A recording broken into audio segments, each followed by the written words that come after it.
yonent bi sallallahu alayhi wa sallam nee na addunya mal'una mal'unun ma fiha illa dhikrullah wa ma walah aw aalimun aw mutaallim mu ne yàlla dafa rëbb àdduna bi ci boppam rëbb li ci biir yépp mu ne lu dul tudd yàlla ak lépp lu ci jëm mu ne wala boroom xam-xam wala kuy sàkku xam-xam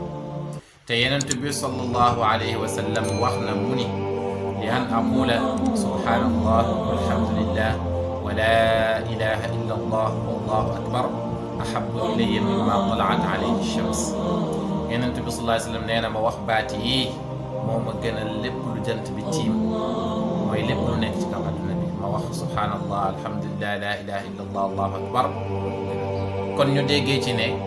waxtu wala seconde boo munti passé te passé woo ko ci tudd yàlla wala sàkku xam-xam xamal ne waxtu boobu nag da nga kaa perte te jullit wala perte temps Allah